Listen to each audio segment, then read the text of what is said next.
ಇವತ್ತು ತೋಟಕ್ಕೆ ಜೇನು ಸಂಗ್ರಹ ಮಾಡ್ಲಿಕ್ಕೆ ಬಂದಿದ್ದೀವಿ. ಸೊ ನಾವು ಜೇನು ಫ್ರೇಮ್ ಚೆಕ್ ಮಾಡ್ತಿದ್ದೀವಿ. ಮೊದಲು ಬಾಕ್ಸ್ ಓಪನ್ ಮಾಡಿ ಫ್ರೇಮ್ ಚೆಕ್ ಮಾಡ್ತಿದ್ದೀವಿ, ಹೇಗಿದೆ, ಹುಳುಗಳು ಹೇಗಿದೆ ಮತ್ತು ಜೇನು ಹೇಗೆ ಕಟ್ಟಿದೆ ಅಂತ ಚೆಕ್ ಮಾಡ್ತಿದ್ದೀವಿ. ಸೊ ಹುಳುಗಳು ಜಾಸ್ತಿ ಇದೆ ಮತ್ತು ಜೇನು ಚೆನ್ನಾಗಿ ಕಟ್ಟಿರೋ ಥರ ಇದೆ. ನೋಡೋಣ ಬನ್ನಿ. ನೋಡಿ ಎಷ್ಟು ಹುಳುಗಳಿದ್ದಾವೆ, ತುಂಬ ಹುಳುಗಳಿದ್ದಾವೆ. ಸೊ ನಾವು ತುಂಬ ಹುಳುಗಳಿರೋದ್ರಿಂದ ಜೇನು ತೆಗಿಲಿಕ್ಕೆ ತೊಂದರೆ ಮಾಡುತ್ತೆ ಹುಳುಗಳು.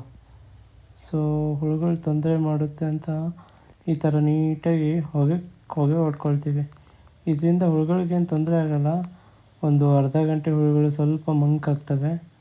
ಸೊ ಅವಾಗ ನಾವು ಡಿಸ್ಟರ್ಬೆನ್ಸ್ ಇಲ್ದೇ ನೀಟಾಗಿ ಜೇನನ್ನ ಎಕ್ಸ್ಟ್ರಾಕ್ಟ್ ಮಾಡ್ಬೋದು ಪೆಟ್ಟಿಗೆಯಿಂದ. ನೋಡಿ ಈ ಥರ ಸುತ್ತ ಹೊಡ್ಕೊಂಡ್ರೆ ಸ್ವಲ್ಪ ಹೊತ್ತು ನಮಗೆ ಹುಳುಗಳು ತೊಂದರೆ ಮಾಡಲ್ಲ. ಅಲ್ಲಲ್ಲಿರೋ ಹುಳುಗಳನ್ನ ಈ ಥರ ಬ್ರಷಿಂದ ತಗೊಳ್ಳೋದ್ರಿಂದ ಹುಳುಗಳಿಗೂ ನೋವಾಗ್ದೇ ತಗೊಳ್ಬೋದು. ನೋಡಿ ಎಷ್ಟು ಚೆನ್ನಾಗಿದೆ ಜೇನುತುಪ್ಪ. ಇಲ್ಲಿ ತುಂಬ ಚೆನ್ನಾಗಿರೋ ಜೇನುತುಪ್ಪ ಸಿಗೋ ಕಾರಣ ಪಕ್ಕದಲ್ಲೇ ಒಂದು ಒಳ್ಳೆ ಕಾಡಿದೆ. ಸೊ ಅದರಿಂದ ಚೆನ್ನಾಗಿ ಜೇನುತುಪ್ಪ ಸಿಗುತ್ತೆ ನಮ್ಮ ತೋಟದಲ್ಲಿ.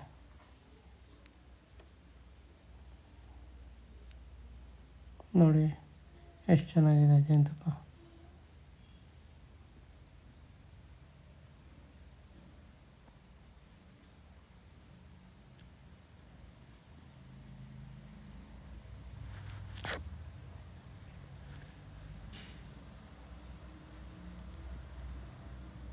ಈ ಥರ ನೀಟಾಗಿ ತಗೊಳ್ತೀವಿ. ಸೊ ಈ ಹುಳುಗಳನ್ನ ತೊಂದರೆ ಕೊಡ್ದೇ ನಿಧಾನಕ್ಕೆ ತಗೊಳ್ತೀವಿ. ಅವಕ್ಕೆ ತೊಂದರೆ ಕೊಡಬಾರ್ದು. ತೊಂದರೆ ಕೊಟ್ಟರೆ ಅದು ನಮಗೆ ಕಚ್ಚುತ್ತೆ.